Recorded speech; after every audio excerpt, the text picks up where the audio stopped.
इंद्रजिमी जंग पर Pandav swung पर रावण संद पर रघुकुल राज्य पौर्णमली पर संपुरदिना पर जो सहसभा पर रामद्वी राज्य दावद्रुमदंड पर चित्तामृग झुंड पर पुष्पविटुंड पर जैसे मृग राज्य तेज दमंश पर कानाजिमी कंस पर तो मलिंच वंश पर शेर शिवर राज्य। माझे नाव एंजेलिना फ्रँकलिन आहे। मी आता 9वीची विद्यार्थिनी असून माझ्या शाळेचे नाव Christ church high school Chhatrapati Sambhajinagar आहे। मी माझ्या भाषणाला सुरुवात करते। सन्माननीय अध्यक्ष महोदय, पूजनीय गुरुजन वर्ग आणि येथे उपस्थित असलेल्या माझ्या तमाम शिवभक्त माता भगिनी आणि बांधवांनो, आज 19 फेब्रुवारी महाराष्ट्रातच नव्हे तर जगाच्या इतिहासातील एक सुवर्णपान। आज अशा एका महान पुरुषाचा जन्मदिवस आहे ज्याने गुलामगिरीच्या काळोखात स्वराज्याची मशाल पेटवली, ज्याने शून्यातून विश्व निर्माण केले, ज्याने रयतेला जगायलाही शिकवले आणि मरायलाही शिकवले। तर छत्रपती शिवाजी महाराज यांच्या चरणी मी नमस्तक होऊन माझ्या भाषणाला सुरुवात करते। तर मित्रांनो, शिवरायांचा जन्म पुण्याच्या जुन्नर तालुक्यातील शिवनेरी किल्ल्यावर झाला। तो काळ अतिशय भयानक होता। आया बहिणींची अब्रू सुरक्षित नव्हती।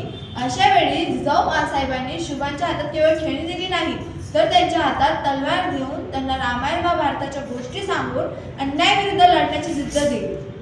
विचार करा, वयाच्या 15 वर्षी आपण काय करतो, पण शिवांनी वयाच्या 15 वर्षी रायश्वराच्या मंदिरात स्वतःच्या रक्ताने स्वराज्याची शपथ घेतली।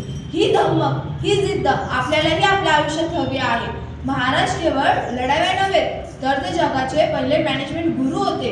गनिमी कावा म्हणजे जेव्हा अफजल खान सारखा बलाढ्य शत्रू चालून आला तेव्हा महाराजांनी घाबरून पळ काढला नाही तर त्यांनी बुद्धीचा वापर करून प्रतापगडाच्या पायथ्याचा सैतानाचा कोथळा बाहेर काढला। आरमार म्हणजे ज्याचा समुद्र त्याचंच राज्य हे ओळखून महाराजांनी भारतीय आरमाराची पायभरणी केली। किल्ले म्हणजे सह्याद्रीच्या दुर्गम कड्यांना त्यांनी आपल्या सोबती बनवले। किल्ला असेल तरच राज्य सुरक्षित राहील हा विचार त्यांनी मांडला।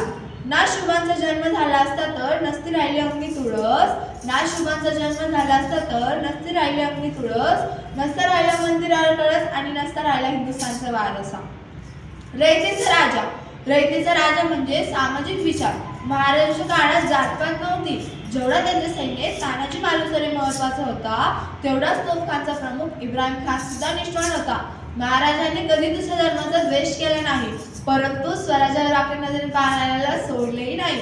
स्त्रियांचा सन्मान कसा करावा हे जगाला माझ्या राजांनी शिकवले। कल्याणच्या सुभेदारच्या सुनेला आईचा सन्मान देऊन साडी चोळीसह परत पाठवले।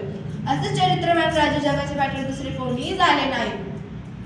आजची गरज आपण बघतो की आज आपण शिवाजी महाराजांच्या घोषणा देतो, फोटोला हार घालतो, पण महाराज केवळ भिंतीवरच्या फोटो किंवा भाषणात नको तर ते आपल्या डोक्यात आणि काळजात हवेत। जेव्हा आपण एखाद्या स्त्रीचा आदर करू, जेव्हा आपण व्यसनापासून दूर राहू, जेव्हा आपण अन्यायाविरुद्ध उभे राहू तेव्हाच आपण खरे शिवभक्त ठरू। शेवटी एवढेच बोले, मृत्यूलाही ज्यांनी मारले तो माझा शुभ होता, संकटातही ज्यांनी हसले तो माझा शुभ होता, कोटी कोटी हृदयात आजही जो धडकतो तो महाराष्ट्राचा श्वास आणि सह्याद्रीचा वाघ होता। प्रौढ प्रताप पुरंदर क्षत्रिय कुलावंत सिंहासनाधीश्वर महाराजाधिराज योगीराज श्रीमंत श्री श्री श्री छत्रपती शिवाजी महाराज की जय। जय भवानी, जय शिवाजी। धन्यवाद।